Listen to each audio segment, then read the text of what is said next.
We've got a beautiful afternoon and evening set for softball on the prep. Orchard Lake St. Mary's, champions of the Catholic League last week, 1-0 winners, and Dave Langlo's girls are playing their best softball, 2 wins yesterday, and they'll take on a Yale team, Tom Cavanaugh, that's been a bit of a thorn in the side of a lot of teams this year. They'll do this again. They played last year. Partner, glad to be with you. A nice battle between two teams that are rising as they head into the postseason. Yeah, you look at these Yale Bulldogs at 18-12-1. They have progressively gotten better every single year under head coach Mike McCormack in his third season. They finished tied for third in the BWAC conference with 7 wins. They continue to get better every year, and Mike told me they want to play the elite talent in non-league play, and that's what we got today. They're facing an Orchard Lake St. Mary's Eaglets team that's 26-1. They're on fire. We're going to see Cadence Hinkle, their ace on the mound, and head coach Dave Langlo has these girls going in the right direction. All right, we talked with Dave Langlo. You talked with Dave Langlo. I'm not going to take credit for that. It was a great conversation. It's next. Tom also spoke with the head coach for Yale, Mike McCormack. That conversation is next as well. Thanks for watching. We're the Prep Softball to come right after this. Sitting alongside second-year Orchard Lake St. Mary's Eaglets softball head coach Dave Langlo. Dave, thanks for joining us pregame today. Thanks for being here. Doubleheader today versus a Yale Bulldogs team that you're familiar with, playing them last year, sweeping. But let's talk about the season to this point. You guys coming off a sweep over Millington yesterday, 26-1 on the year, an incredible season. Yeah. Catholic League co-champions. You guys went and won the Catholic League championship game. Tell me about some of the takeaways you've seen from these girls this season. They're pretty bonded. This group of girls they're friends. They like being together, which is a huge part of it. Having done a couple of these with other teams, if they don't like being together, then there's no point even going on the field. So they really like being together. They have a good time. You'll be able to tell today our dugout will be loud and ready to roll. So it's been a nice change of pace for us. So. And you've had experience coaching at Novi, South Lyon. You won a state championship back in 2021 with South Lyon, right. But you've kind of had to make that transition here to the Catholic League, working with the 1-1 count, new opponents. But on the other side, what has this team taught you? Obviously, you're learning more about the league, but this team in general, this season in 2026, what have these girls taught you as a head coach? Not to just put them in a cookie cutter, hey, we got to go play softball. Take what they give you. They have a lot of skill. Take what they give you and make it work. And if you meet them halfway, they'll meet you the other. Meet them where they're at, and they'll come back and give you what they got. And it's worked out pretty good for us. Absolutely. And who we're going to see on the mound in Game 1, Cadence Hinkle. Really excited to see her. 240 strikeouts this season, a 16-0 perfect record. 18 yesterday. Oh, threw both yesterday. No, only one game. 18 in one game, first game. Yesterday. Holy moly. Yeah. And you said a ton of one-hitters, couple no-hitters this season. What are we expected to see out of her today? Hopefully the same thing. She gets a lot of swings and misses. She's got a unique pitching release where she has a little bit of a pause in the middle there, and it's hard to track it. I mean, people can scout it, they can look at it, but it's hard to track it. She locates every pitch she's got pretty well. So from a pitch calling perspective, it's like having a joystick in your hand. You just kind of can go. And when it's on, we know how the game's going to go. We're lucky enough to know how the game's going to go. We just got to give her some run support then. And we touched on it earlier, obviously, dominating the Catholic League. You guys finished 8-2 in the league, won it, co-champions, all that. But these games towards the end of the season, out of league play, but you're still preparing for districts. So what are you looking for out of your team against a really good Yale team? They're 18 wins on the season as well. They're playing good softball. What are some of the takeaways you're looking to see from your girls today? Well, first and foremost, the 4-3 count versus the 3-2 count. So getting back to that, knowing how to work in a bat, and just reps. More reps in the situations of the game. Yesterday in the game, too, we went up, then they got tight and it got close, and I actually love the fact that it got tight, it got close. Saw how the dugout reacted, saw how we had to react as players, how we reacted at the plate. All those little reps right there that you cannot replicate in practice. So that's what we're doing. We chase good opponents that can take us on, and if you win, you win. If you lose, you lose. But we want to get something out of the game today and get ready for the state playoff. Perfect. Well said. Dave, thanks so much, man. Thank you, sir. First pitch in just a moment here on the Prep. Yale and Orchard Lake St. Mary's.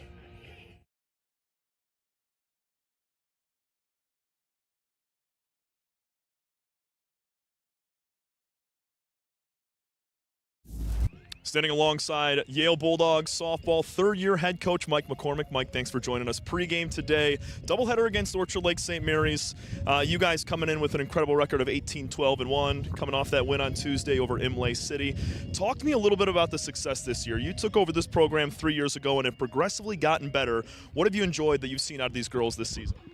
So I've got an incredible group of young ladies, and I've had the pleasure of coaching all of them even before high school and their youth with Little League, rec, travel, and it's been just incredible to see them all grow up. And now I'm starting to see the ones that I've gotten for high school for now 3 and next year 4 years. So I just couldn't be happier with the group of girls that we have, the environment that we've created over there. We have a bunch of wonderful young ladies and human beings, as well as some pretty talented softball players. So it's been great. It's been great. Absolutely. And you told me pregame before we were talking here, you guys obviously getting better over the 3 years that you were here. 3 wins in the BWAC, then 5, this year 7, 4-way tie for third place, but outside of conference play. Obviously this is a non-league game against these Eaglets. What is the advantage of being able to play some of the top opponents around the state of Michigan and help you guys get better headed down to districts? Yeah, so I talked to my AD about this a lot of times. I went through the Yale wrestling program, which is just one of the most incredible programs in the state of Michigan. And what we do is we try to push ourselves and play the best competition as we can. Rising water is going to raise all ships. So we want to play the best. We seek out the best. We think that we will get better as long as we push ourselves. And last year in our district finals, we were just little old Yale that nobody was thinking about. And sure enough, it was a 7-5 game. We lost by 2 runs to Marysville in the district finals, and they only scored their runs in 1 inning. We had this 1 inning. We were right there to win that, and we think that kind of carries over to this year and what we're trying to do. And we're going to go after the best every time. Every time that they want to play, we raise our hand. We'll go play them. And you let me know about the roster. Kind of a younger squad, but the one junior, Mason McCormack, your daughter. Talk to me a little bit about that. I know you said you coached her in travel ball, but just being able to be the head of this program here and see your girl on the softball diamond, what does that feel as a dad?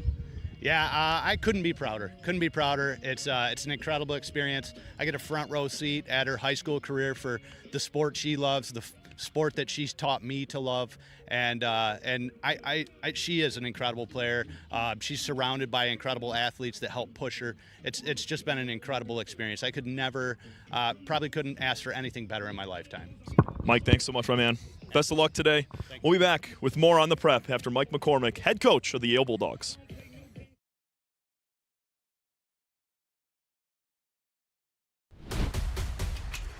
Lowering the shoulder.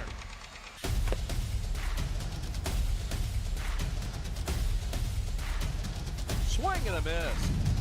McGinley scores! And it's going to be a challenge for us. I mean, they're a really talented football team. I think everybody knows that. 4 wide receivers. Pressure. Steps up. Marshall wants to run again. Cuts down the middle of the field. All alone. Touchdown! Warriors! What a cut.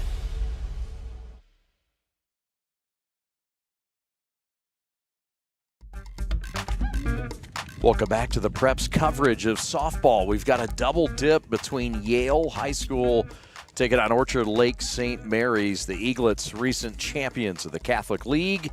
Meanwhile, Yale plays out of the BWAC, and they're holding their own in that conference, and that was a competitive league as well. But let's look at the starter for Orchard Lake St. Mary's on the mound, Cadence Hinkle. She's been special.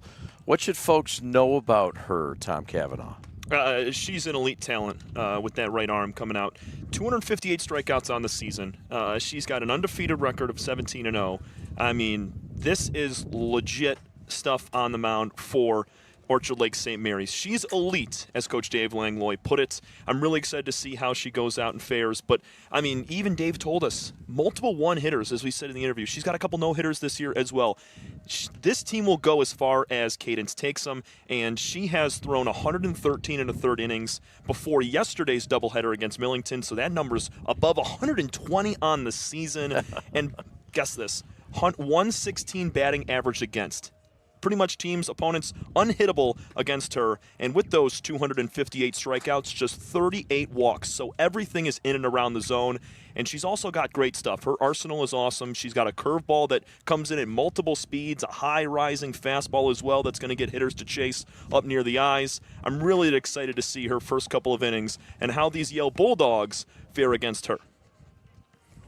Yeah, no doubt. And look, Yale's here. They played this series against St. Mary's last year. They also are making a push to try to get themselves right in the postseason. And you mentioned McCormack and what she's done and the hot prospect she is. What else should we know about the Bulldogs? Mackenzie Aganaga. She is one of the two Aganaga sisters. She's going to be the starting pitcher for this Bulldog team and batting cleanup. She's one of the few seniors on this roster. McCormack, a junior. We talked about her. She's got some interest from Long Island University of Division I, Trine University of Division II out in Indiana. So they got some pieces. Carly Woolman. We're going to look at her as well, batting in the 2 spot, another senior. She's hitting .323 with 31 hits, 4 doubles, 4 triples. A lot of pop in that bat. And then Hunter Aganaga, the sister of Mackenzie. She's batting 6th and playing third base.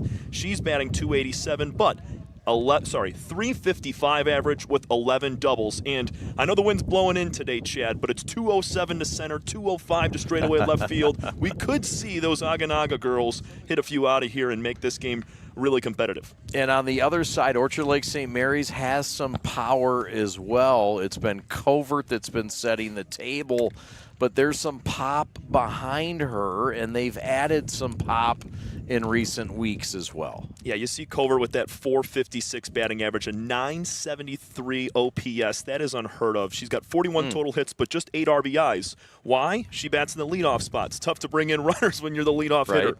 So you mentioned down the line there, you got Riley Higgins, the center fielder, 21 RBIs, hitting .384. Bella Middlestat, batting 6th, 27 RBIs, a team high, and several of these Eaglet girls are stealing double-digit bases. Covert's got 13, both Higgins and Juliana Kaczynski with 10+. They're going to be taking advantage running the bases, so hopefully for this Yale Bulldogs team, the catcher Grace Sutherland can keep them in check, but the power is definitely there with the bats. No doubt. And so St. Mary's last year, a solid effort, lost 1 run in the regional finals, a 1-run game by 1 run in extra innings, heartbreaking loss. That Richmond team would go on to win the state title, and it gave the St. Mary's team some confidence. But they've had to overcome some obstacles of losing some big-time players, Tom. They lost a Division I player in Mia Tribal to James Madison, and they lost the Kentucky kid and Maddie Anson, and not to mention Ignashik as well. I mean, there's a lot of talent that they had to replace this year, and all they did was come out and win the Bishop Championship. Yeah, when you see 5 of the starters for this team out of the 9 being sophomores, you know that this team is returning a lot of talent. Obviously, Anson and Tribal, those are big misses from last year. You know, this team has the capability to go back to a deep run in the state playoffs, maybe take on that Richmond team again, who knows. But, I mean, the turnover for head coach Dave Langlo's squad is really impressive, and he's only in his 2nd year with this club, and getting to the 20-win mark in mid-May is really impressive. It is. The addition in recent weeks to Corinne Laws, the emergence this year of Bella DeGroat in her first season, and this St. Mary's team, this new version. You mentioned Middlestat as well, leading the team in home runs. I mean, this is a deep, deep team for the Eaglets. We're coming back for the first pitch. The umpires are ready. So are we. Let's get this party started. All right. Back with more after this. Lowering the shoulder.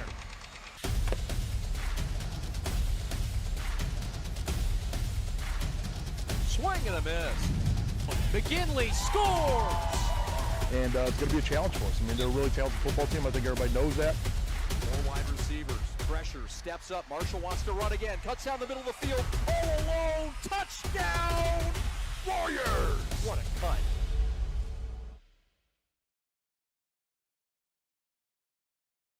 Hi, I'm Nick DePonio, and this is HVAC.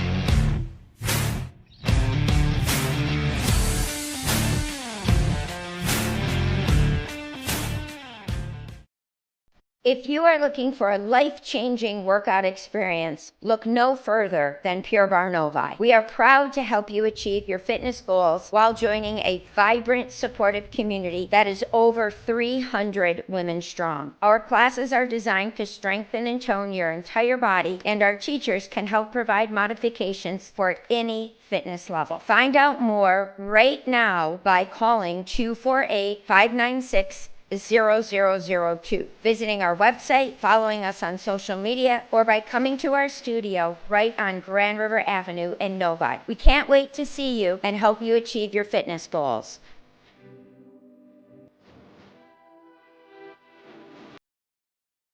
The store is set up. He's got the order, and he's off. It's a full court press. These brands are knocking it out of the park. This, my friends, is the speed we've come to expect from this team. Just look at the precision of that move. And it's out of here.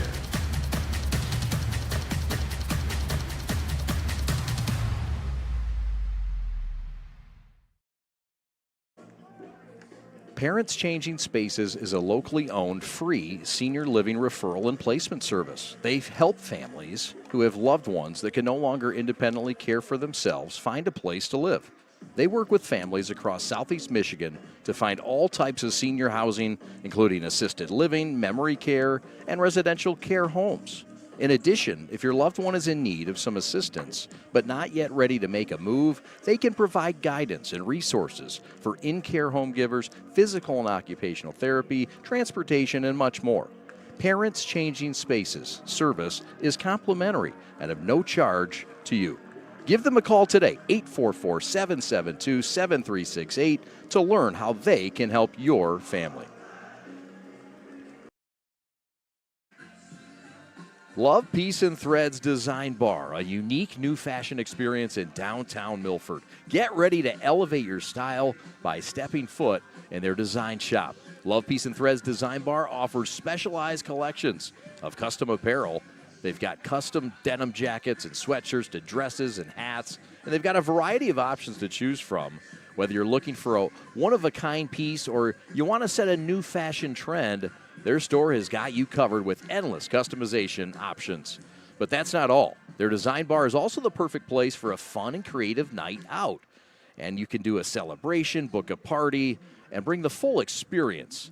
Gather your family or friends and design your own custom jacket, complete with patches and your own personal touches, and unleash your imagination and create something truly special with their hands-on design experience. Love, Peace, Threads Design Bar is more than just a store. It's a place where fashion meets creativity and community. The end.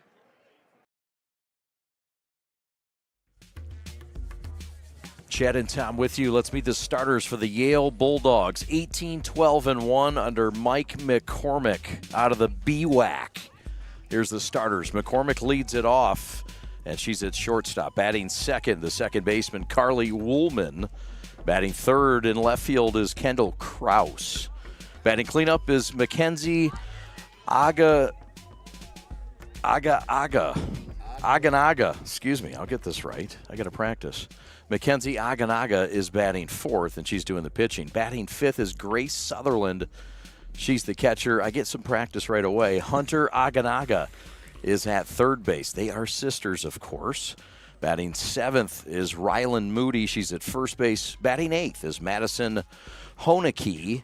She's the DP. Batting ninth is Avery Christenberry. She's in center. And Peyton Piercy is on the mound, or excuse me, is in right field, rather, for the Yale Bulldogs, who come in 18-12-1.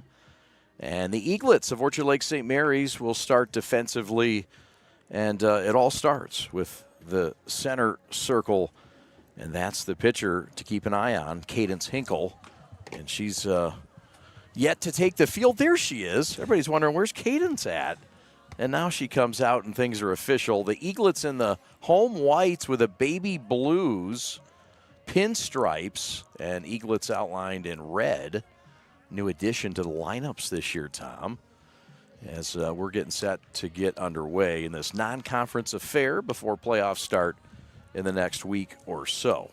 Yeah, these are important games. Even though non-league games, both of these teams have wrapped up league play, these are preparation for that district push, that state championship push, I should say. So you want to stay polished. You want to play some of your best softball at this point of the season. And for both sides, they can't take each other lightly. Obviously, Yale going up against the Mountain in Orchard Lake St. Mary's. And if you're the Eaglets, you want to try to dominate here at home and continue to play good softball.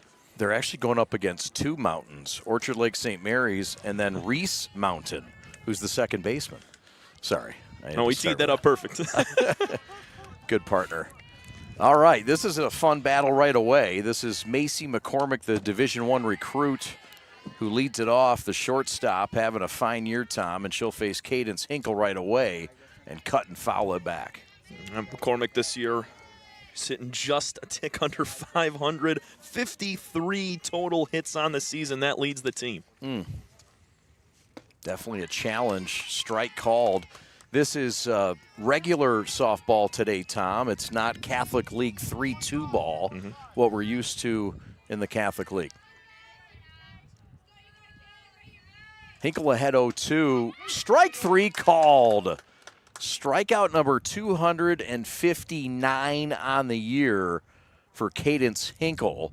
And there's one up and one down. I'll tell you what, Chad. I didn't get to see her warm up down that that right field line. But with how close the rubber is to home plate, that pitch is coming in close to, high 80s, maybe 90 miles an hour. That's quick. Yeah, I bet.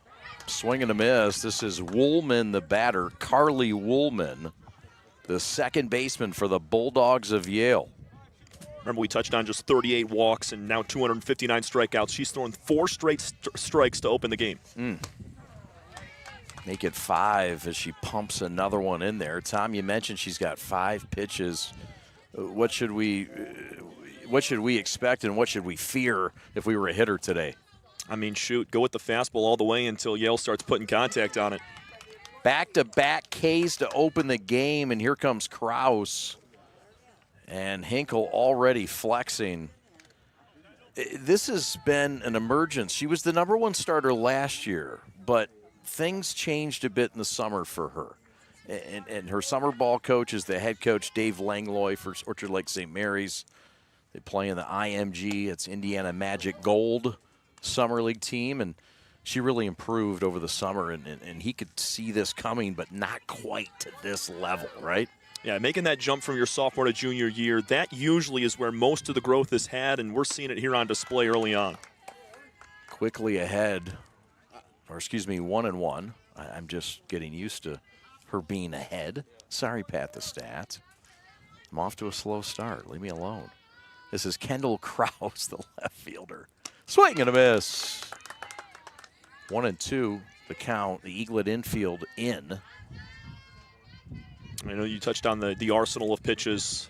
Coach Langlois said she's got that curveball with multiple different speeds, but like I said, stick with the fastball until they make contact. No doubt. They contacted that time. She got some nice rise to that fastball as well. 3 no-hitters on the year. A multitude of one-hitters, as you mentioned, a fistful of one-hitters at least. Good morning, good afternoon, and good night. That'll end the first half of the first inning. More fun to be had in the city by the lake, OLSM. Stick around, we've got a couple. All right, this is Adam, take 2. Mark? I guess. I go like this. The best part about playing football in Texas has to be the reaction from the community. I want to encourage others to play volleyball or choir because you get to experience new things and do stuff that you've never done before. My reason why is passion. My reason why is pride.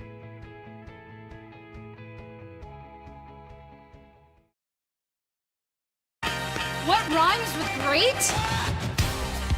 Participate. Where does greatness start? Here, in the classroom. On the diamond. In the pool. On the field. Where will your greatness take you? To better grades. To more friends. Yeah! Be great.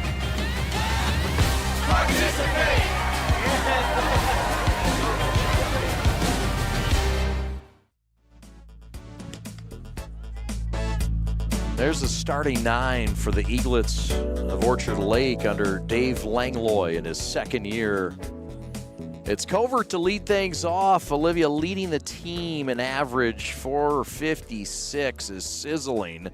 It's Corinne Laws, the latest addition, batting just under 300. Riley Higgins bats third, the senior and the commit to Hope, and the leader of this team, Bella DeGroat, plays first base, and she bats cleanup. Another new addition.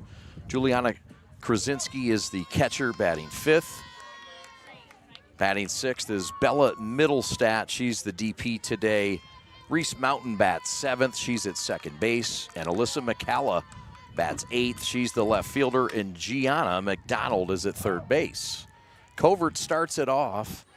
And the lefty with good speed, who has been everything you could ask for in a leadoff hitter this year, the sophomore Division I prospect, Olivia Covert's been tearing the cover off the softball. And when you're hitting over 450 this late into the season, 27 games in, that's nothing to sneeze at whatsoever. And she's approaching 45 hits this year.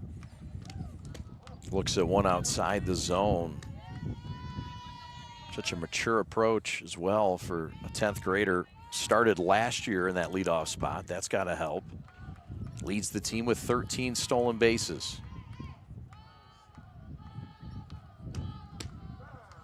Looks at one in the upper quadrant of the zone. That's the home plate umpire, Ken Butler. Tony Ball is the fielding umpire. 1-2 the count. Aganaga winds and deals. Covert watches it low, and she's drawn the count even at 2-2. And this is really helpful for Orchard Lake St. Mary's playing in the 4-3 count, because that's how it's going to be when it comes to playoff time. It is not the normal Catholic League 1-1 to start the count. When you have that 4-3, it's a different approach at the plate when looking at pitches. There's a slap right side, and they'll never get her. Safe and a closer play than maybe we expected. Moody just kind of let it roll to her, and it's a leadoff single for Covert, who just finds a way to slap herself on. That's a really tough play. Woolman was deep at second base, and if you're Moody, that's probably the right play. Just try to extend as far as you can and scoop it out, but it was just too slow of a roller. So that'll bring up the two-hitter, Corinne Laws. Laws, the shortstop, activated just a couple of weeks ago, had an ACL tear. And this is an addition that head coach Dave Langlo is just thrilled. And she's already provided some pop in this lineup. Yeah, already 8 hits, 4 RBIs in that limited time. Can swipe a few bags as well. And hitting towards the top of the lineup, very impressive. There's a shot to right. That's going to get in the gap. Finds another barrel, finds a gap. Covert rounding third, coming home. No throw. It's an RBI double for Corinne Laws. Welcome to Orchard Lake, young lady. RBI number 5, hit number 9 on the season. Great piece of hitting going the opposite way. Kept her hands inside and drilled it in the gap. And Chad, with this turf, the ball hits once or twice, it's rolling to the wall. It sure is. It's beautiful softball field built just 5 years ago. Swing and a miss. This is Riley Higgins having a strong season. Her senior campaign has been a dandy. 384, 21 runs driven in. She also leads, she's second on the team in runs scored. So when she gets on, the girls behind her find a way to bring her in too. Laws at second. Higgins takes it low. Riley's brother closed the game out for Michigan State either today or last night.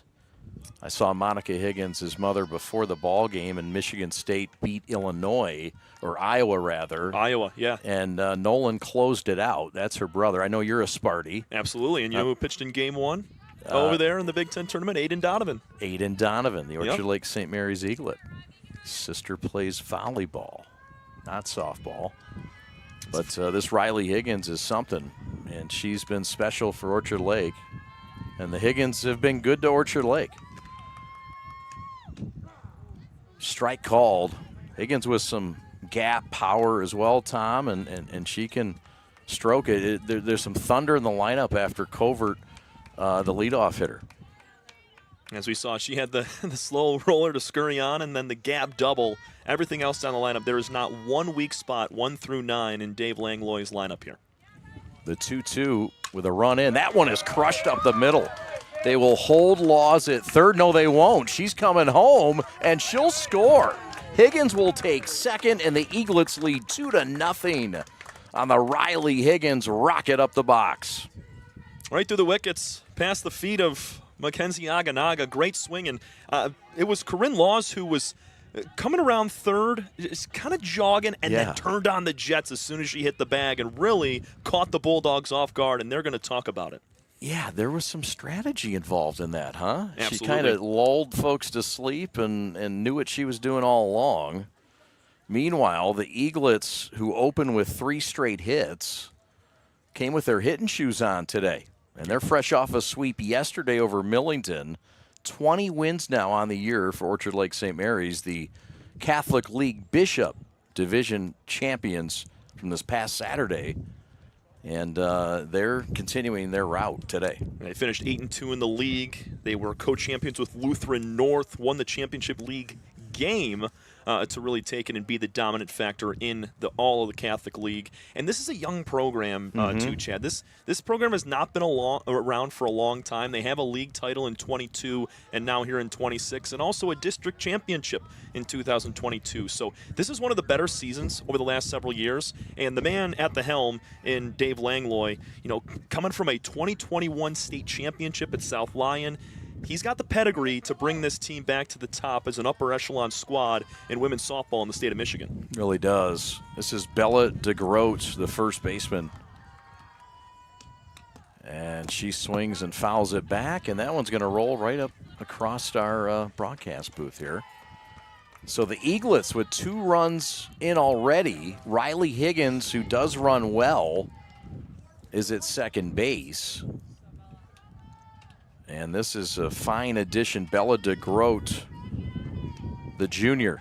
There goes Riley to third, and they're going to throw it to short. And that one was headed to the outfield. Fine job to back it up by McCormack to save a run. And that throw from Sutherland, the catcher, just up the line and high a little bit. Heads-up play from McCormack to be over there to stop it and not allow the run to go. But Higgins wasting no time, stealing another base. That's her 12th of the year. DeGroat awaits the pitch. Ground ball sharply to third, off the glove, and now they've got a pickle at home. Not in time. Higgins slides in safely, and the Eaglets lead it 3-0 on the DeGroat RBI. Fielder's choice. Yeah, I mean, we're seeing the aggressive base running early on. That was just glanced off the glove. She was inches from Higgins. Went home with it, head first slide, well done from Riley. I think you could have maybe given DeGroat a base hit there if she elected to go to first. That would be Aganaga at third base. But another hard hit ball. We have not seen anything soft since the Covert dribbler to lead off the contest. That's a strike. This is Juliana Kaczynski, the batter, the catcher. She had 5th batter of the inning for Orchard Lake St. Mary's, and still nobody out. Kaczynski batting .306 on the year. Squares to bunt, pulls it back. Throw to second, and the delayed steal, and she is out. DeGroat is out at second. Credit the catcher Sutherland with a caught stealing. That was not an easy play at all because you had the bat from the batter in the eyesight of Sutherland. The ball was in the dirt. She had to pick it and throw clean down to second. DeGroat, not the greatest jump on the delayed steal. And a beautiful tag from the middle infielder. Yeah, here's another look at it. Got her right on the foot, like you said.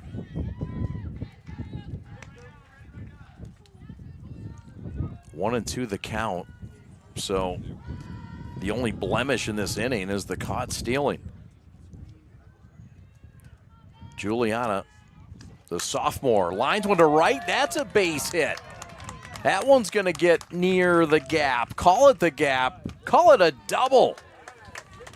Juliana Kaczynski with a double, and the Eaglets continue to get hits, consecutive 5 hits in a row now, Tom. That was a nice job from Kristen Berry to cut it off, but even still, we talk about that turf. It's going to scurry out there in the gap, and Kaczynski not wasting any time making the turn. I'm seeing some very impressive swings from these Eaglets early on, staying inside the ball, working the other direction. Yes. Middlestat, the batter, Bella Middlestat, and she hits one off the end of the bat. Diving play at second, but nowhere to go with it. So credit the fine effort by Woolman to keep it in the infield and save a run. But it's another hit, and another hit that may not have been in the barrel, Tom, but it found enough to get up the gut. Yeah, certainly saved a run. Woolman making that diving stop right there. It was better that she just ate it, didn't try to throw on to first base and try to get Middlestat, but you got an opportunity for a force out at second here. Here's Reese Mountain as the Eaglets will try to sucker a throw, but nothing doing there. Middlestat will cruise in. So second and third now with one out. And Reese Mountain, the batter, started most games last year. And she pops it up out of play. We're still in the first inning. Another thing I'm liking from these Eaglets as well is we talk about those short, compact swings. That wind is blowing in heavily from straightaway left field, so not a lot's going to get out here today. So you want a lot hard on the ground and line drives back up the middle. That's exactly what we're seeing. Yes, sir. Mountain looks at one inside, and the on-deck circle is Alyssa McCalla. Eaglets looking to bat through the lineup here in inning number 1.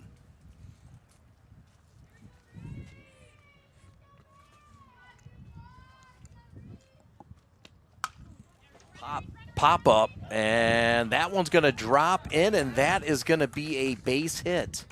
And the softball gods are with you when the Bermuda Triangle base hit in the infield is working. Yeah, that's got to be Mackenzie Aganaga's ball right there. The pitcher just got a late jump on it. I think she thought that McCormack, the shortstop, was going to crash in and make the catch. But also, Chad, that wasn't hit too high, so not a lot of time for those infielders to converge on the softball. And as you mentioned, the wind blowing in certainly helped it get down on that turf a little quicker. So here is Alyssa McCalla. We'll see how they score that.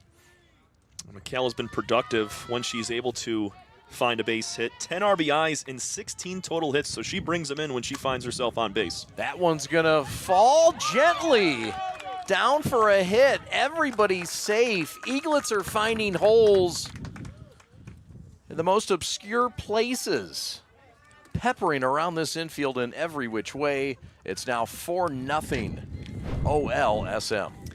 Yeah, it's just frustrating for Aganaga and these Bulldogs because several of these hits just have not been struck well. There's been some bleeders, some Texas leaguers that have landed on the infield, shallow left field, even the slow roller from Covert to start the ball game. I mean, man, it is just frustrating because Aganaga was throwing well to start. Obviously, they're going to make a change on the bump here after one out in the first 8 batters, but Orchard Lake finding a way to get runners aboard consistently. Put the ball in play, good things happen.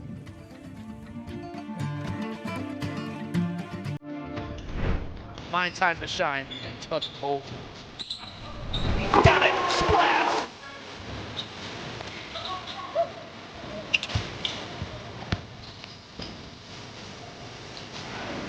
And that will put some dogs on it.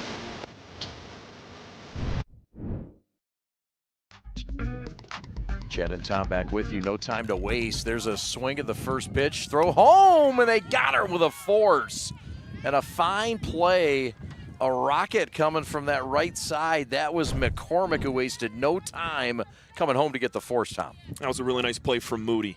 And how about the first base stretch from Sutherland, the catcher, just trying to reach out as far as she can to meet that softball early before the foot of Middlestat slid in. Yes, sir. They have moved some folks around. Moody has departed first base and entered the pitcher, McCormack.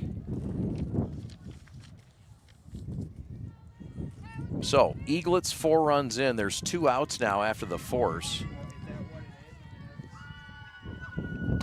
Pitch is up and in.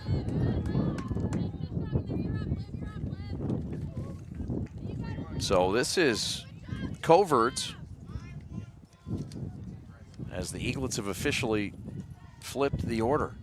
That one is smacked to center. Back is the center fielder, Crisenberry, who makes the catch to end the inning. But not before the Eaglets get 4 and have a 4-0 lead as we go to the top of the second.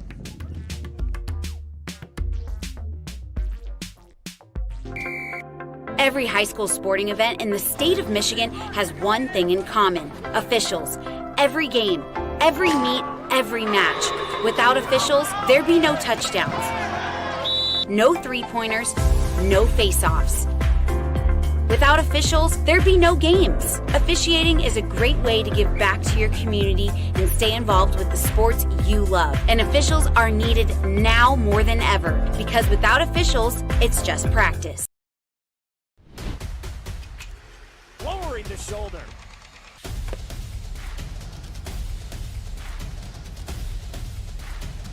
Swing and a miss. McKinley scores! And it's going to be a challenge for us. I mean, they're a really talented football team. I think everybody knows that. 4 wide receivers. Pressure, steps up. Marshall wants to run again. Cuts down the middle of the field. All alone. Touchdown! Warriors! What a cut.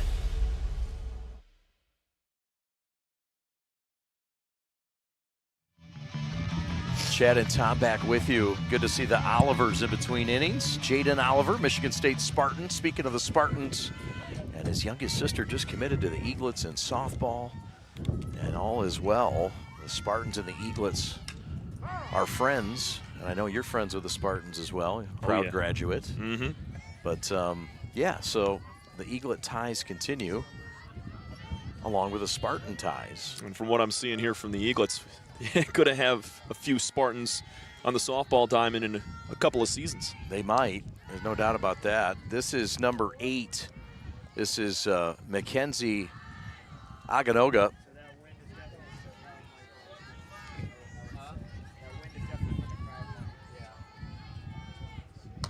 And that one's up tall. Aganaga finished just throwing a third of an inning. 7 hits, 4 runs, all of them earned, did not walk or strike anybody out. It was just a couple of those bleeders mixed in with some great swings from Orchard Lake. Strike called. Aganaga bats in the cleanup spot. Her sister Hunter will bat third this inning. The Eaglets' Caden Hinkle. Swing and a miss, and she has struck out the first 4 batters she has faced in this contest. Here comes Sutherland.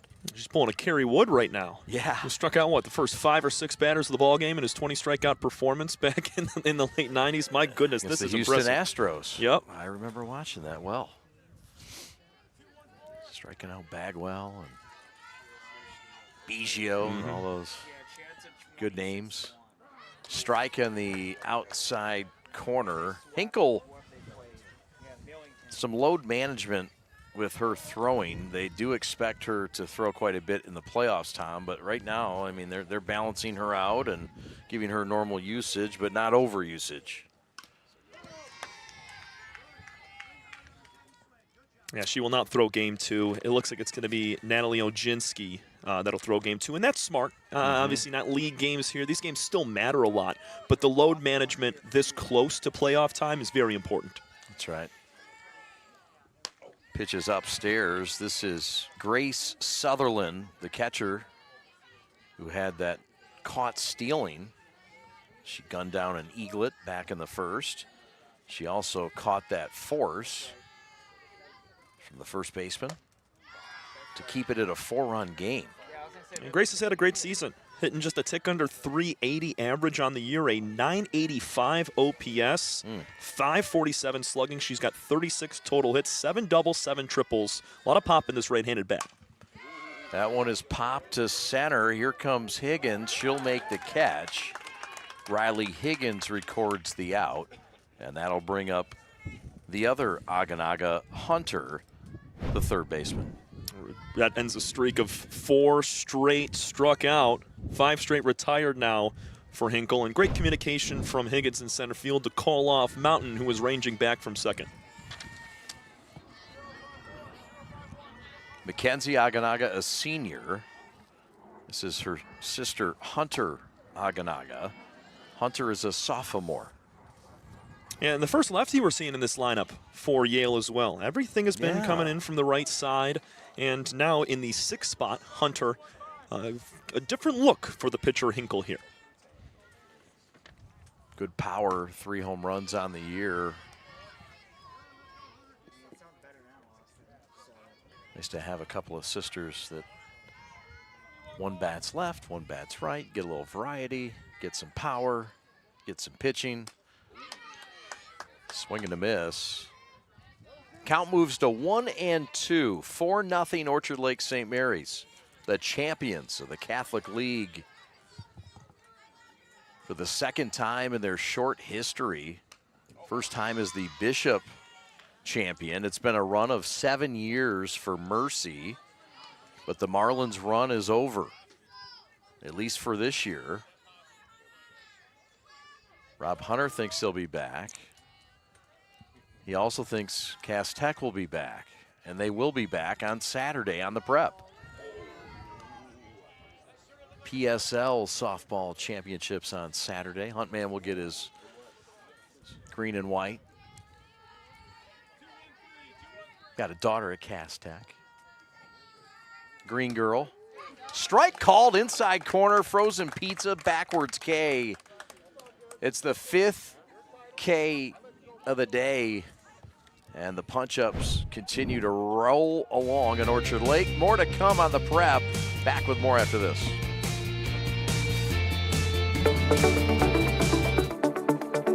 High school sports are meant to be fun. We love to represent our school. And we care about our sports. We know you do too. And because we all care, it can sometimes get intense. So let's make the experience more fun for everyone. We know it's easy to react and shout during games. But we all make mistakes. The game is more enjoyable when we hear positive cheering. Referees are human. Respect their decisions. They aren't perfect. When you feel like yelling, remember that you represent our school. We want to win, but just remember to keep the energy positive towards all.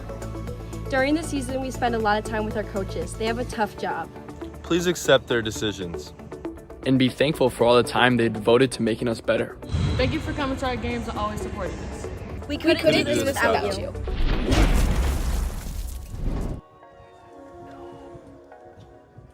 Chad and Tom back with you. Christian Jackson, your executive producer. Today, we've got a double dip. This is 1 of 2, and this is the Eaglets' number 2 hitter, Corinne Laws, who doubled in the gap her first time up. She had a great swing the other way. I really can't remember anything being pulled to the left side of the diamond so far besides one blooper. Nice. Beautiful changeup there thrown by the pitcher, Macy McCormack. Shortstop pitcher. She came on in relief and relieved Mackenzie Aganaga back in the first. That was an incredible off-speed pitch, just completely fooled Laws in the box. Laws will look at one outside. Laws again coming off ACL surgery. Played just 1 game last year. She's a transfer from Trenton. The old Trenton to Orchard Lake. Swing and a miss. And that was quite the arsenal. Mix and pitches. Yeah. And that was just a darted fastball down and in at the knees. It's really tough to get to that pitch. You got to drop the hands and the barrel down towards your knee. And perfectly placed for Macy McCormack. First strikeout for the Bulldogs today. So that will bring up the Eaglets' number 3 hitter, Riley Higgins, who had an RBI single firmly through the middle. A little worm burner on this turf, but that was getting through on anything. And we'll see if the pitch mix from McCormack can get these Eaglets off balance, because from Aganaga, it was fastballs only, and OLSM was timing it up perfect. Little up and in. We mentioned and gave props to several Eaglets that are now at Michigan State in baseball. We did not give props to Ryan McKay, who I believe had the game-winning hit yesterday in Michigan State's victory over one of those I schools in the Midwest. I think it was Iowa, right? It was Iowa, yeah. It was Iowa. Okay. It was the 12-10 matchup, 12-9 matchup. Yeah. There's a chopper to third, handled by Aganaga. Throw to first. And there's two retired quickly in the Eaglets' second. And it's been great stuff from Macy McCormack since coming in. She's faced 4 batters so far and not a single hit yet. Gianna McDonald did reach on the fielder's choice, but has not allowed a base runner of her own outside of McDonald's fielder's choice. It's been impressive. At the next level, I believe she will play middle infield, or at least she's projected to do so. But as you know, so many great athletes and folks that can play a variety of positions. There's a foul ball, foul territory, drifting and not reaching up to it is Kraus, the left fielder. New blood, new life for Bella DeGroat, having a big-time year for St. Mary's. The South Lyon transfer. Batting .321 on the year, 19 runs driven in. Good eye as she lets that one slide off the outside part of the plate. She's got a visit to Winthrop coming up soon. She's a Division I prospect, and she's the #1 uncommitted corner infielder in the class of 2027 in the state of Michigan, as another gnarly changeup rolls in off the right arm of McCormack. It's quite the resume for DeGroat, and this is an incredible matchup because we're seeing Macy McCormack IQ aggressive base running, but doing it wisely, and then the throw coming into third allowed Kaczynski to grab second. Yes, sir. So that'll bring up Reese Mountain, the batter, with DeGroat at third, Kaczynski at second. And after the first 2 batters were retired, trouble has come. Yeah, you can only stave off this Eaglet team for so long. It was a great start from McCormack, but they're going to get you, especially with the middle of that lineup.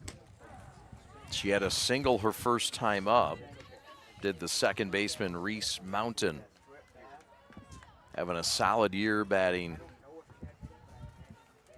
Excuse me, Bella Middlestat. My bad.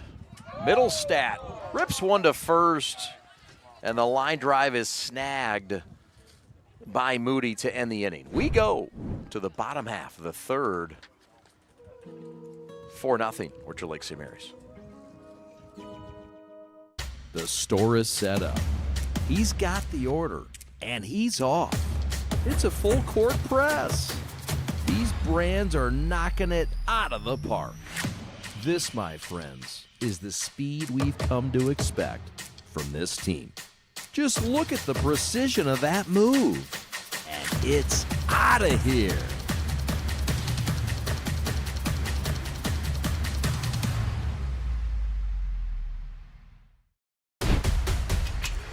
Lowering the shoulder.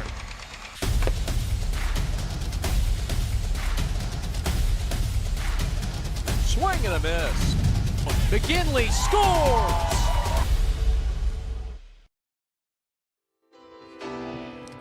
Dave Langlo in his second year, the bench boss for the Eaglets. Dave's had some great success.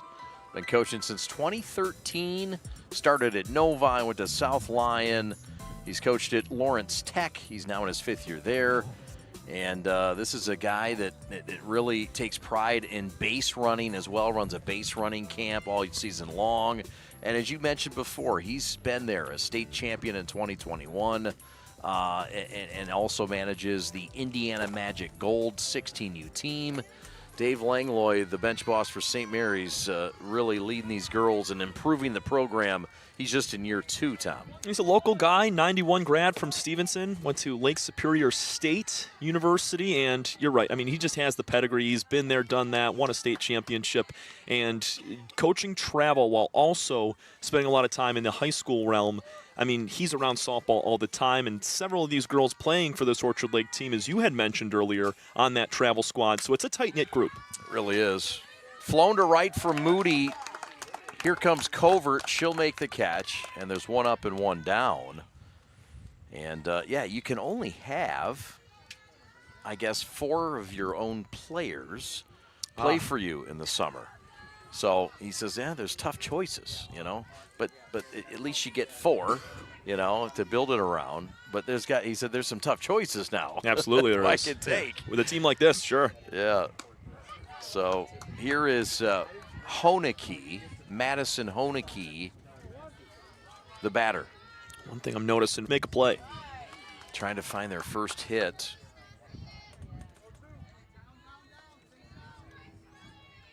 It's much tougher to field and throw to first and get the runner instead of just jogging in and catching the ball. Yeah, and Dave Langlo spoke so much about the preaching he does to get the ball on the ground. We have to get the ball on the ground, and just continuing to stress it game in, game out. But it is so important, especially when you have a turf field to take advantage of. Yeah, the hops are going to be true, but the ball's going to get on you a little bit quicker. And when you put it on the ground, good things are going to happen, as we have seen from the Eaglets. But they also have a few bleeder pop-ups as well. Yep. Hoeneke is out on strikes, and Hinkle is struck out 6 of the 8 she has faced in this game. That's just pure dominance. Now up to 264 on the season. It's just been consistent dominance all season long, and you touched on her jump from sophomore to junior year with that travel season in the middle. I mean, I cannot wait to see what she does in these playoffs, but also in her senior season as well. Is she just going to get even better? Yes, sir. Just a 10th grader, actually, is Hinkle. She's got a couple more after You're this. right, sorry. No, that's all right. Don't make the Eaglet fans that nervous. I mean, they thought they want to make sure they get all 4 years with her. But no, she's mature beyond those 10th grade years. Swing and a miss. Krisenberry cuts through it. And the center fielder behind 1 and 2. It's a lot of guessing right now at the plate because of that rising fastball. And we've seen some uncharacteristic swings up near the chin, up near the eyes, and the ball just gets on you quick. Yes, sir. The Eaglets played a 21-13 game earlier this year. On the 2nd of this month, they lost 21-13 to St. Joe's. Got her on strikes. Hinkle has strikeout number 7. As we roll on, here come the Eaglets in the home half of the 3rd.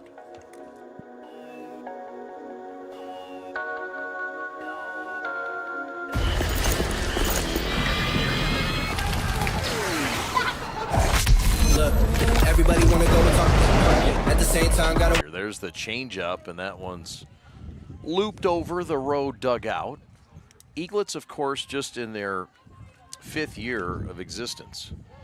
On the girls' side, boys have been there for over a century, but this is a new program. This is a new field. They didn't have girls. That one gets her on the beak. And so taken first is Reese Mountain, the sophomore, and the leadoff hitter is on. So, I mean, it's really amazing what Molly Campbell started, and now it's David Langlo is taking the keys to the car, and he's driving in and exceeding that speed limit. He's going quick. Oh, absolutely. Just another program that has just jumped out of the scene and gradually gotten better over the years. And they got great talent. It's no surprise Orchard Lake St. Mary's is going to breed a lot of the best talent in the state of Michigan, and Dave Langlo is the guy to do it. And want to give a shout-out, obviously, to Molly Campbell, but her husband as well, Dan Campbell. He was my junior varsity head coach at Notre Dame Prep. A great guy, great family over there as well before Langlo took over. No doubt. So this is Mountain taking off, and she is in. Mountain with a stolen base sets the table nicely. Now for the Eaglets, Alyssa McCullough. Here's another look at the steal. It's a tough throw from Sutherland, down and away. Still a fine throw, made it close, but you know this Eaglet team is going to continue being aggressive. Only up 4-0 in the 3rd. Yep. Can notice, too, the technique by Mountain going to the back side of the bag, and the little things that a coach that focuses on base running really teaches their team. The changeup is upstairs as Mountain dances around. And the count moves to 3-1.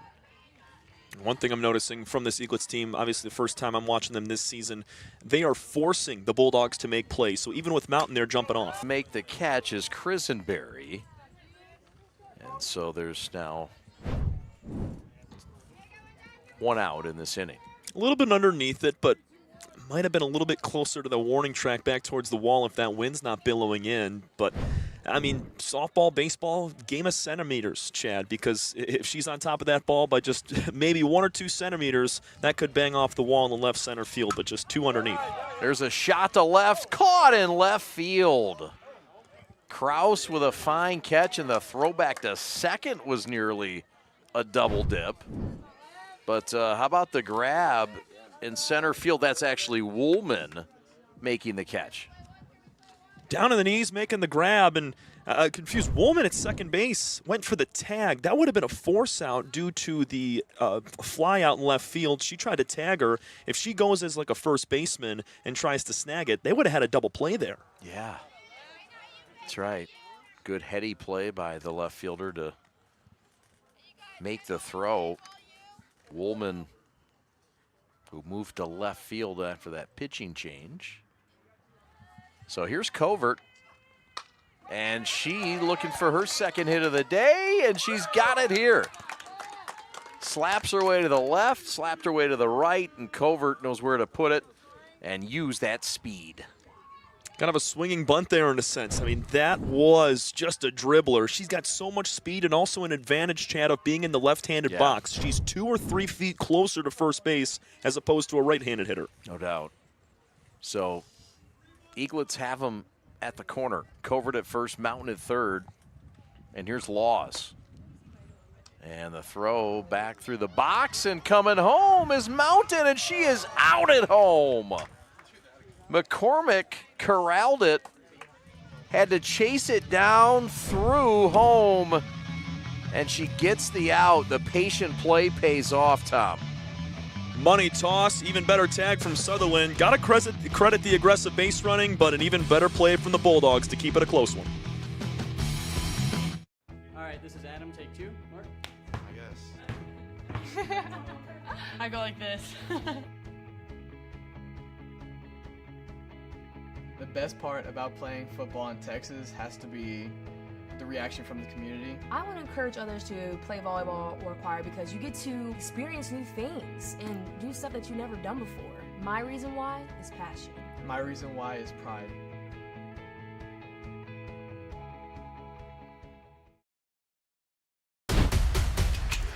Lowering the shoulder.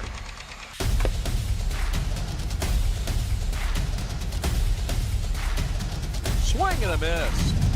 McGinley scores!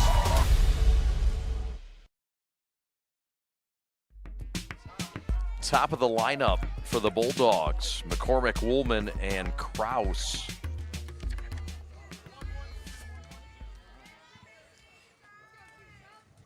As the story of this ball game, and really all season for the Eaglets, is their starting pitcher. Cadence Hinkle, the sophomore, now 17-0 on the year, and closing and just surpassing, closing in on 270 strikeouts, I believe now. Slaps it to left, in comes McCall, she makes the catch, and there's 1 out in the Bulldog fourth. As advertised, we knew what we had in store for us coming in with Hinkle in the circle, but not to this level. 10 batters have come to the plate, Chad, and only 3 have put the ball in play. And they've all been flyouts, and they've all been to the outfield, and she hasn't discriminated. 1 to left, 1 to center, and 1 to right. All Ks outside of that. Woolman, the batter. Check swing, did she go? No. 2-0. Not a lot of walks this year either, just 38 for Hinkle and 106 16 innings now. Came right back at her. So it's a pretty good ratio. 265 in the strikeout category and just 38 in the walk department. Battles back to even the count at 2-2. And she's doing it again today. Through 3 innings, entering this fourth, she had thrown 39 pitches, 27 of them for strikes. So that directly reflects the stat you just dropped. Woolman has run it full. I think that's the first full count that we have seen today from Hinkle.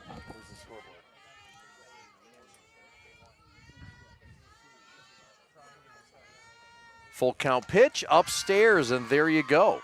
The Bulldogs get their first base runner of the day via the walk and via Woolman.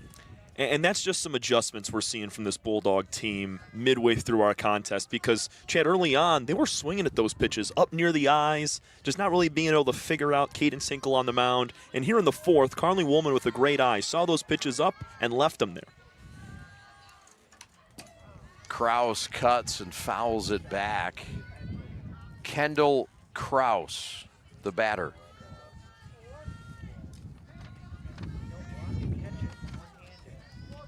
Kraus this season, 390 average, a 552 slugging, 49 hits, 12 doubles. Impressive. Been a consistent part right in the middle of that lineup to help out the power with Aganaga and Sutherland.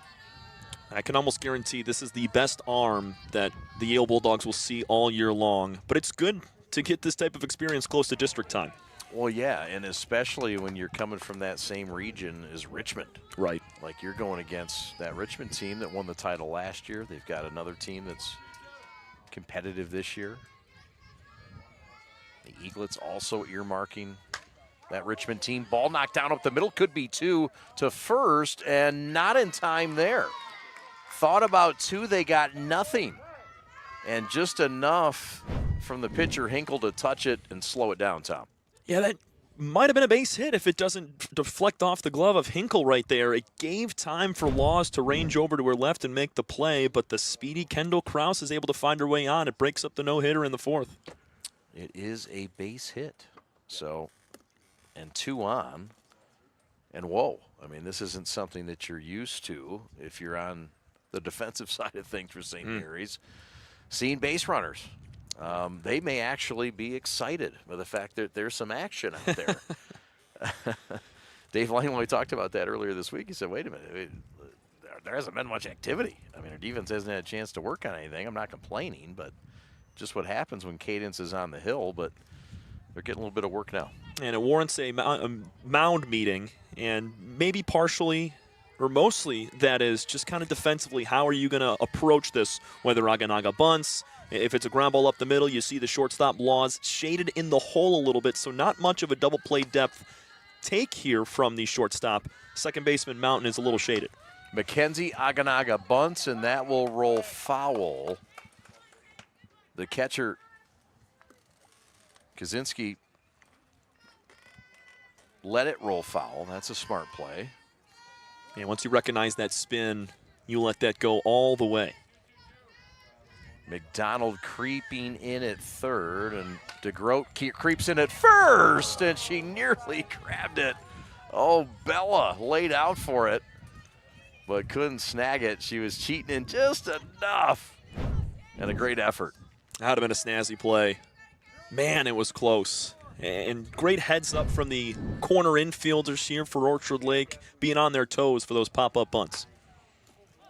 Outside the zone, and the count moves to 1-2. So Yale putting up their first threat of the game here in the fourth, with the Eaglets leading 4-0. 2 runners on, and now 2 batters out. Strikeout for Hinkle.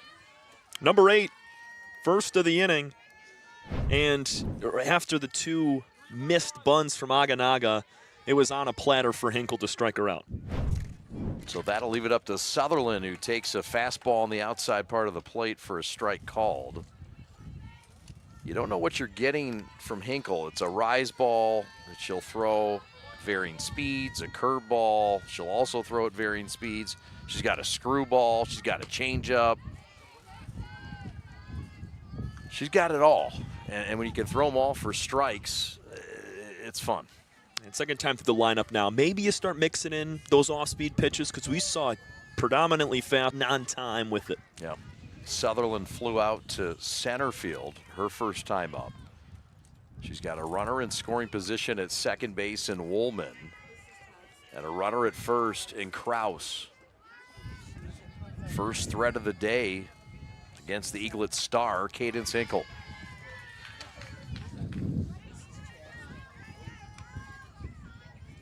This might be an opportunity to break out that breaking pitch here against Sutherland, try to freeze her. We saw Macy McCormack on the other side locking up the knees of these Eaglets on those off-speed pitches. Maybe mix it in and get some of that work in for future starts in bigger moments. Yeah, he said we'll play around with that changeup a little more when there's nobody on base. Yeah, that's what he did. but not right now. But the fact she has 5, I mean, that's something that he feels good about. Strike 3 called. Out on strikes, inning over, threat retired. St. Mary's +4 as we go to the bottom of 4 in Orchard Lake.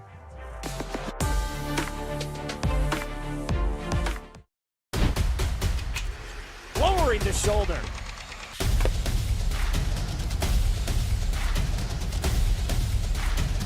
Swing and a miss.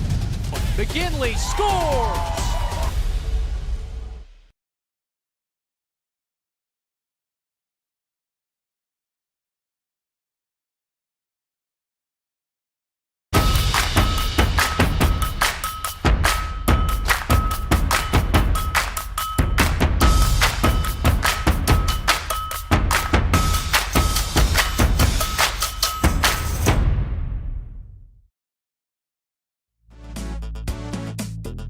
Yes, the Eaglets of Orchard Lake in softball, private co-divisional, co-champions of the regular season, champions of the Catholic League tournament.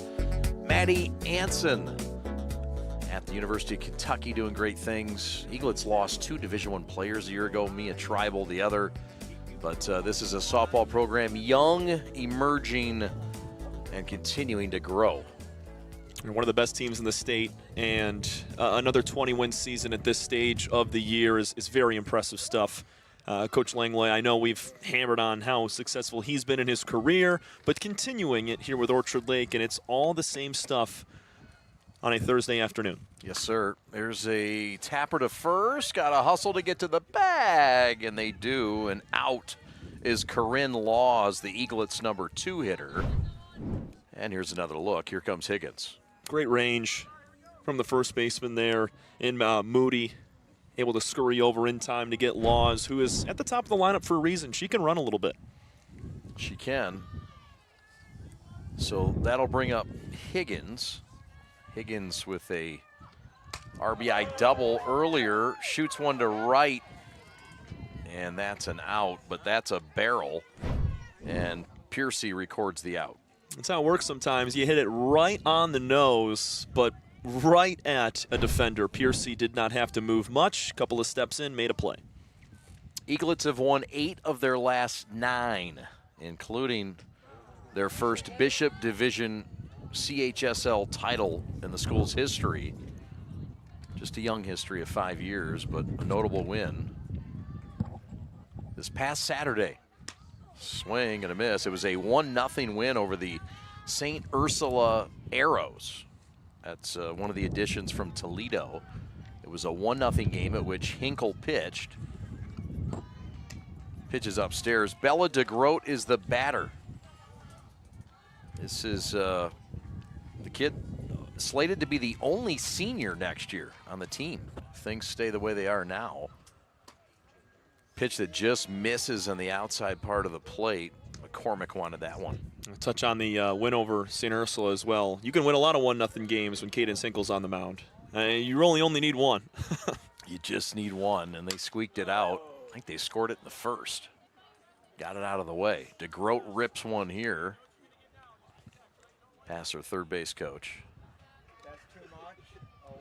Emily Robach, Maddie Capagna, Isabel Dawson, and Rachel Meese are the assistants. Bella San Juan, the manager. That one is grounded to third off the glove of Aganaga, and the throw not in time. That'll be an error on the third baseman, Aganaga. Just because of how softly it was hit, but I give Bella DeGroat a lot of credit. That was an off-speed pitch. She had to hang in there, wait on it, and then was able to slap it in the hole. It's a tough forehand play for Aganaga, but definitely one that should have been made as it popped off the heel of the glove. For sure. That'll bring up Juliana Kaczynski. And for as many base runners as the Eaglets have, it's just been one free pass on the hit-by pitch, and that was the first error. So everything else has really been earned by this Orchard Lake team today. It has. The numbers in this game, the Eaglets with 10 hits in this contest. There's a tapper to third, charging Aganaga, throw to first, and they got her by a half step. Fine play and bounce back by Aganaga Hunter. More to come on the prep. Softball rolls on from OLSM.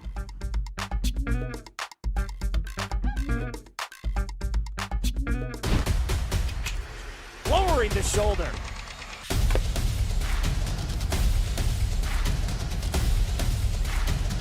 Swing and a miss. McGinley scores!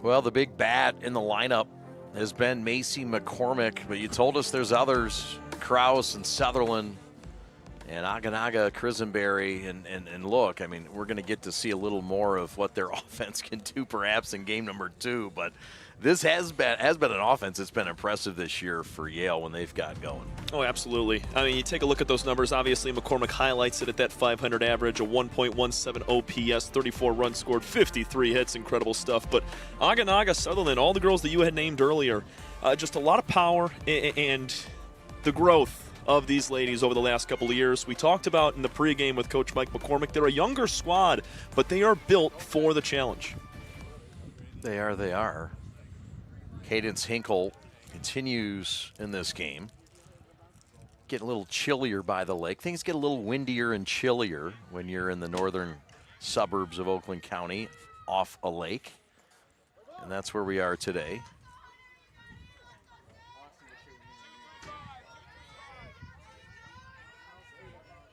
Warm people, it's just a chilly day.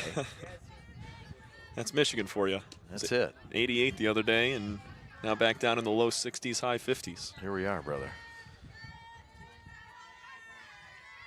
Been doing anything fun in the weather? Have you taken advantage? Have you done anything exciting yet? No, I was actually in Arizona last weekend. That was a lot better. Well, that's exciting. Yeah, it was great. That's awesome. What'd you have going on out there? Girlfriend graduated for her master's from Arizona State University. Nice. Yeah. Big congrats to Sophia. Congrats, Sophia. Proud Walled Lake Western grad, right? Yes, sir. Great memory. All right. I'll never forget. Pitch up and away. It was a win on Tuesday for Yale, 9-4 over Imlay City. They lost the front end of that doubleheader 6-5 to their rival in the BWAC. And they also split with Algonac, another rival, last Tuesday. Swing and a miss. Hinkle did it again. And the Eaglets keep rolling through this Yale lineup. That's now 10 strikeouts for the super sophomore. Would really love to know her career high. It's got to be close to 15, maybe even 20, because she is sitting down these Bulldogs one by one, almost well, everybody but Rylan Moody, who's at the plate, has struck out in this game. So to complete the set of all 9, Hinkle would need to take down Rylan Moody right here. All right. Won't be easy. Moody having a fine season for the Bulldogs. That pitch, little something off that one.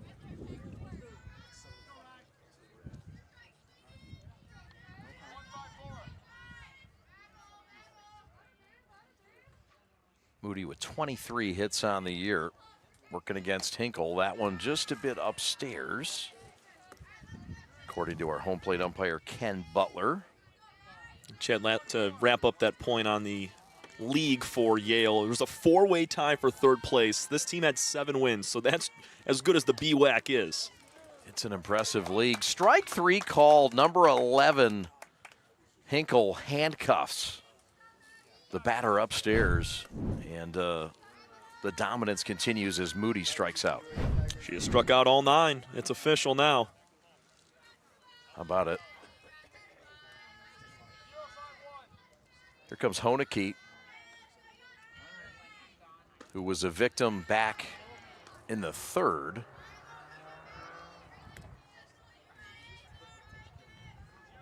She's the DP today.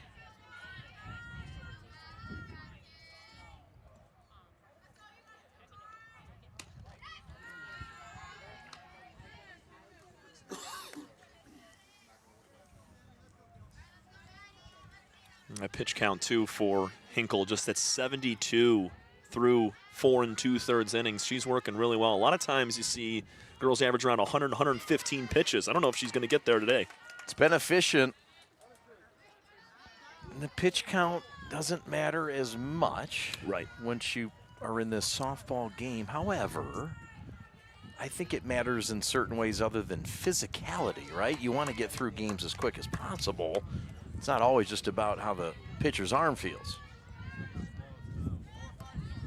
Yeah, it's all about being efficient throwing strikes. Obviously, the rotation underhand is a lot less taxing than the overhand baseball toss. Yep. But still, I mean, if you're averaging 115, 120 pitches and you're throwing every single day or throwing multiple times a day, the physical side of things can come into play. But the plan today, having her throw just this one and then turn it over to some of the relievers in Game 2, I think that's smart. For sure. Honeke awaits, and Honeke goes down. That ends the inning. Oh, what happened there? It is a foul ball.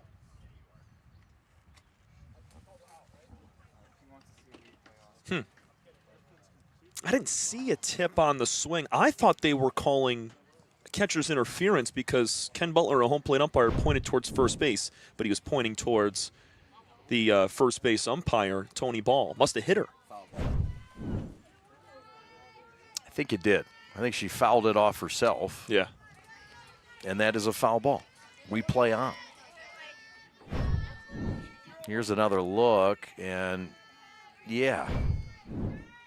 That one is slapped to left. McCall is there, makes the catch. There's 2 outs now. And that'll leave things up to the number 2 hitter, Carly Woolman. I know we were talking earlier in the ballgame about how Yale has just not put anything on the ground. The first ground out of the ballgame comes here in the 6th on that bunt from Christenberry. I was taking a look back.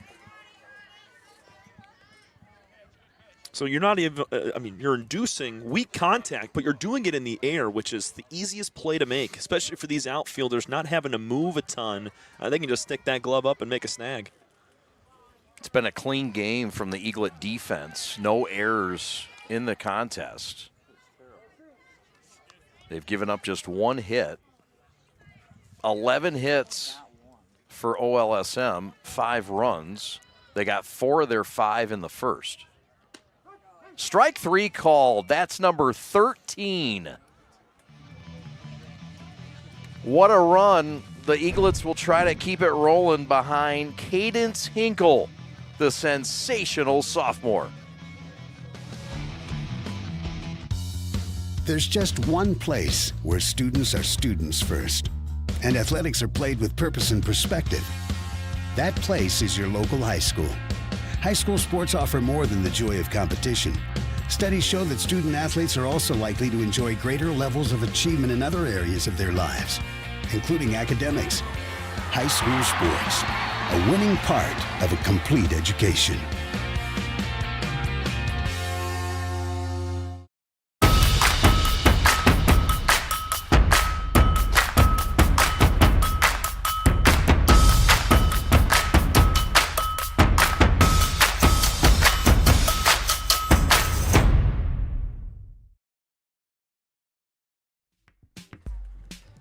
Top of the lineup for the Eaglets, Covert, Laws, and Higgins due up. Eaglets lead 5-0. Chad Bush, Tom Cavanaugh with you.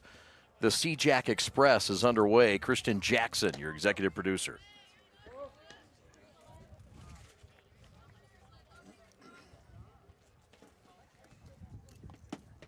Hey, they said like 5 baskets to 0. Covert with 2 hits in this game. Flies one to left. Skies under it and makes the catch. Out recorded by the left fielder. That's Woolman. And there's 1 up and 1 down. We'll have our G of the game after this one's said and done. Tom Cavanaugh will talk to our G. There's several G candidates, but one sticks out a little more than the rest. That one is smacked deep to right. Laws goes up against the wall again. She's rounded first, headed to second. She wants to go for 3, and she's got a 3-bagger. Her second extra base hit of the day. And Laws is starting to make her own here in game 1. Second opposite field extra base hit for Laws in this game. The Eaglets had not burned anybody. They had shot in some gaps, but never hitting it over a Bulldog outfielder's head so far today. And Piercy in right field gets burned with a great swing from Laws. Just a nice, compact swing, a lot of pop, and she looks fully healthy. So, big spot now for Riley Higgins. Sorry, partner. Change up there, and that was a doozy. No, I was going to say, she's got that leg brace on that left knee there, obviously recovering from that injury, but that did not stop her from legging out a triple, so extremely healthy, yeah. Yeah, that's a good point. There was no hesitation, and it's all about the mentality, right? I mean, that's half the battle, if not more, when you're coming off an injury like that, knowing that you change up outside. Good take for Riley. She's headed to Hope College. Had a lot of options, and Hope is where she went, and that's a great school. And she'll play at the next level. Foul tip into the glove, and it's a timely K. And now 2 outs, thanks to the nasty pitching from McCormack. That was down and in. That's how she struck out Corinne Laws back in the second inning. Second punch out for McCormack. Perfectly executed pitch, and well done from Sutherland to hold on to it as it was tipped into the glove. Yes, sir. So that'll bring up Bella DeGroat. Bella with a RBI and a single back in the first.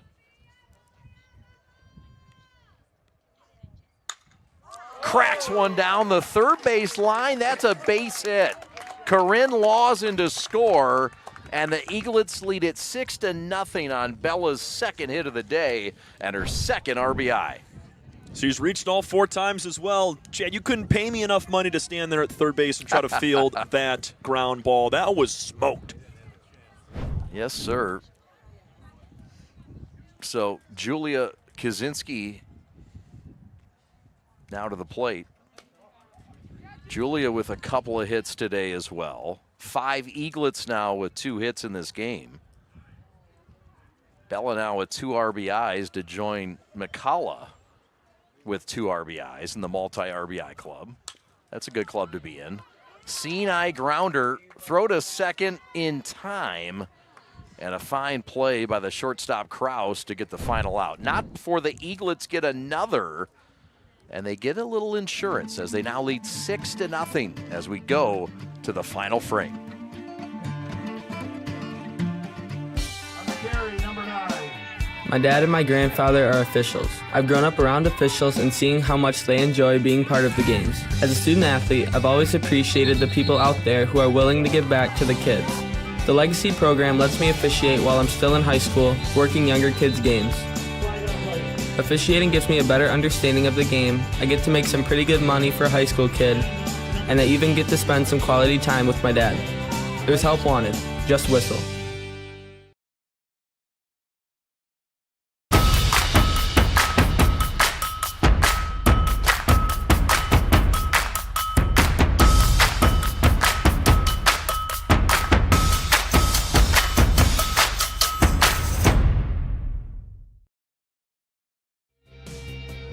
Eaglets trying to get the complete game shutout from Hinkle as she gets in that circle for her final warm-up tosses. Tom, what should folks know about Hinkle and what milestone could she get to this inning?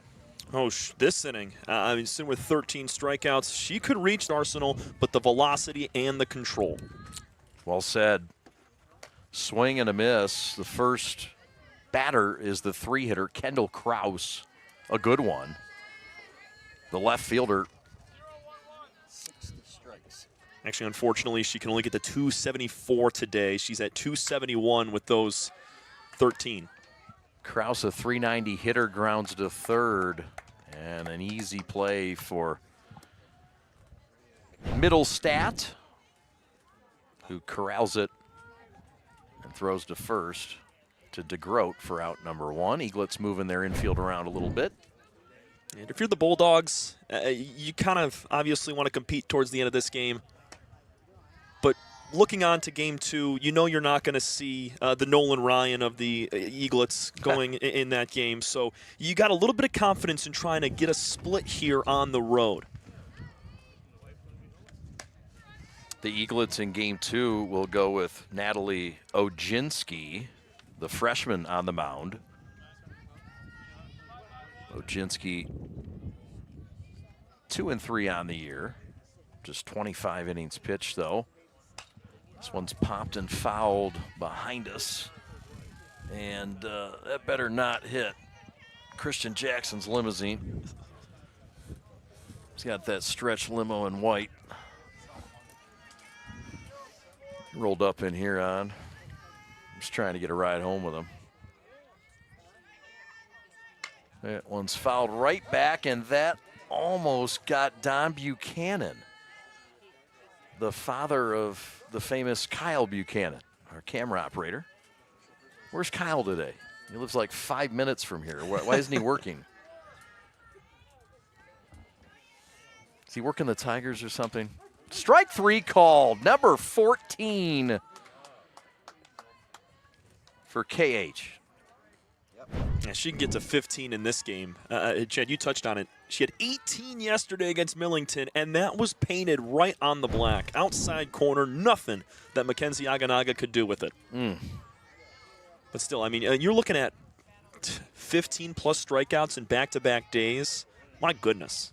No doubt. Of course, Don Buchanan, the athletic director for the girls division. We saw Jermaine Gonzalez, the athletic director for the boys division, here as well. And, of course, the two-time state champion football head coach. There's a ground ball to left field. That's a base hit. And so Sutherland gives the Bulldogs their second hit of the day and allows a little life.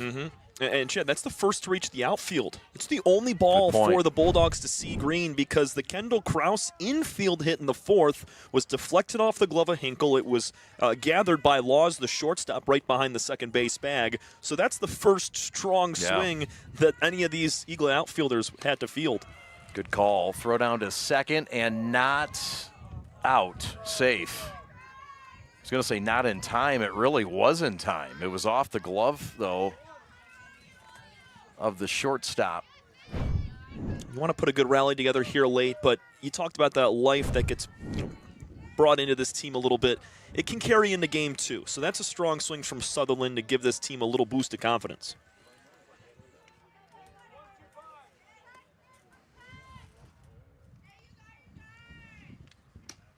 Strike three called. outside corner, ball game over. Eaglets win 6-0. Hinkle gets 14. Make it 15 Ks in this game. Here's the final one there. Marvelous stuff.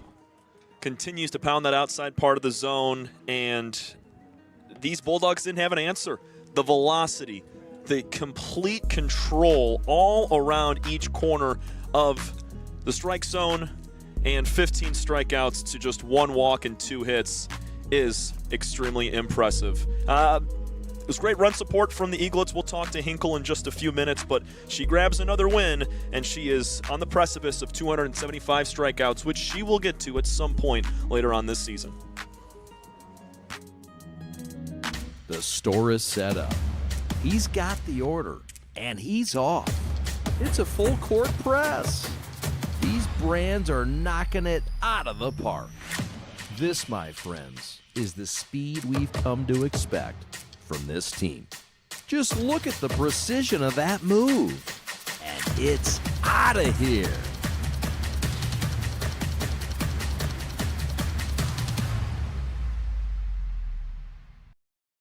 If you are looking for a life-changing workout experience, look no further than Pure Barre Novi. We are proud to help you achieve your fitness goals while joining a vibrant, supportive community that is over 300 women strong. Our classes are designed to strengthen and tone your entire body, and our teachers can help provide modifications for any fitness level. Find out more right now by calling 248-596-0002, visiting our website, following us on social media, or by coming to our studio right on Grand River Avenue in Novi. We can't wait to see you and help you achieve your fitness goals.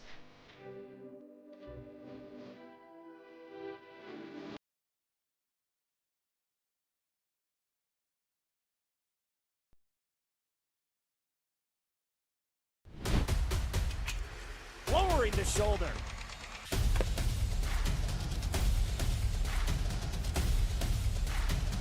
Swing and a miss. McGinley scores! And it's going to be a challenge for us. I mean, they're a really talented football team. I think everybody knows that. 4 wide receivers. Pressure. Steps up. Marshall wants to run again. Cuts down the middle of the field. All alone. Touchdown! Warriors! What a cut.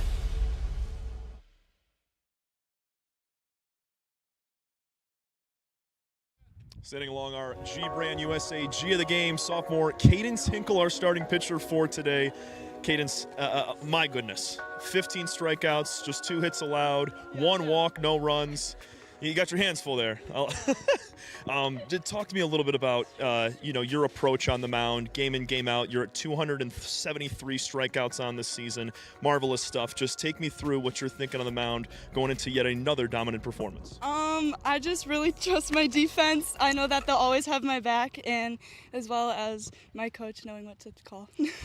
And your ladies behind you too. This lineup, 6 runs, great run support all year long. You guys grabbed your 21st win of the season. What does that lineup around you mean to be able to work comfortably on the mound with that 5 to 6 run cushion you had most of the game?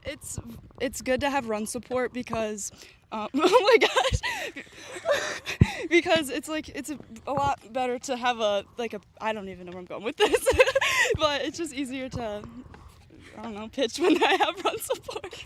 Way easier. No, 100%. And when you take a look at your body of work this year, not only at the plate for your team, but also you, what are some of the expectations for you guys heading into the tail end of this season? Obviously, one more game here against these Yale Bulldogs, but a district, a regional, and a state title coming up soon.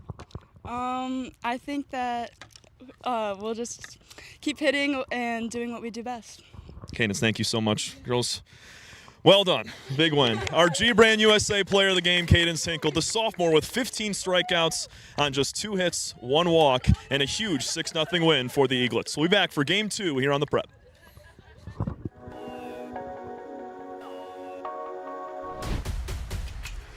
Lowering the shoulder.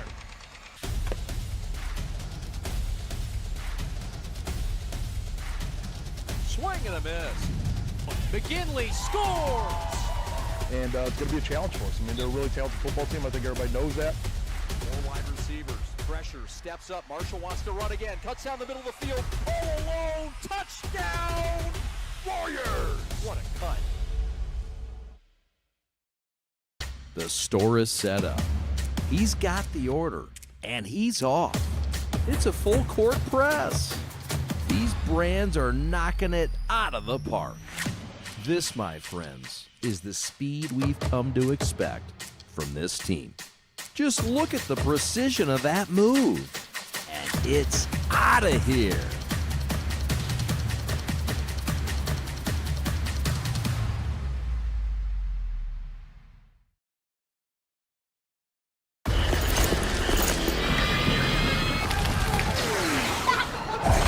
Look, everybody wanna go and talk. At the same time, gotta walk. Better yet, run, go, hit a lick, divvy up with my homies, and we do it all again. We get it, there's no hesitation, no.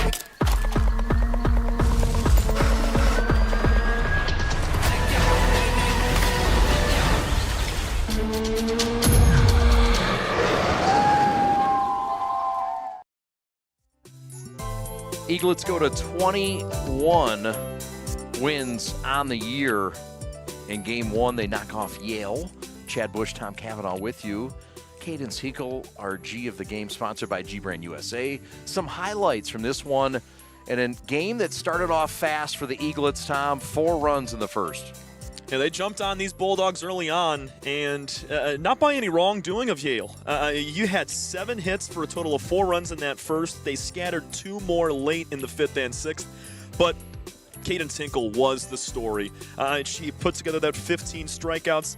I'd probably say it was a split, very even between looking and swinging strikeouts. Had those hitters off balance all night long, and obviously those 2 hits, just a couple of singles scattered between the innings. So there was only 2 base runners on at one time for the Bulldogs. There were 2 innings where Hinkle struck out the side, as you're seeing just all of her marvelous pitching work. Her teammates didn't give her a break in the G-Brand USA G of the game interview, but it's a tight-knit group, as you could tell from that interview, and these girls continuing to play great softball. Can't wait for game 2 and what they have in store for the rest of this season. Yes, sir. Dave Langlo, the head coach for the Eaglets, says, look, we just need to manufacture some runs with Hinkle on the mound. They manufactured 6, got that quick 4-run lead in the first, would grow it in the 5th by a run. Eaglets got 5 players to get multiple hits in this game. They also get multiple RBIs by DeGroat and McCalla. And a team effort today for St. Mary's in game 1 in their victory over Yale to get win number 21. We'll have game 2 coming up. Tom Cavanaugh will be on the play-by-play call. Look forward to that, partner. Great job. Look forward to talking to you. Thank you. Likewise, my man. All right. Eaglets win it to get to 21 wins on the year.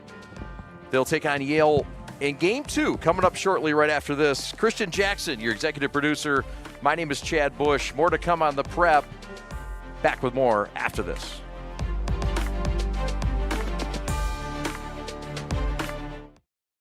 The store is set up. He's got the order, and he's off. It's a full court press.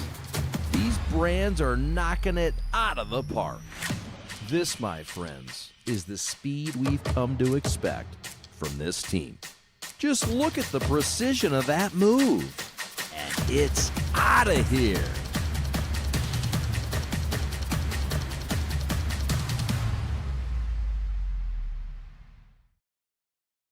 Hi, I'm Nick DePonio, and this is HVAC.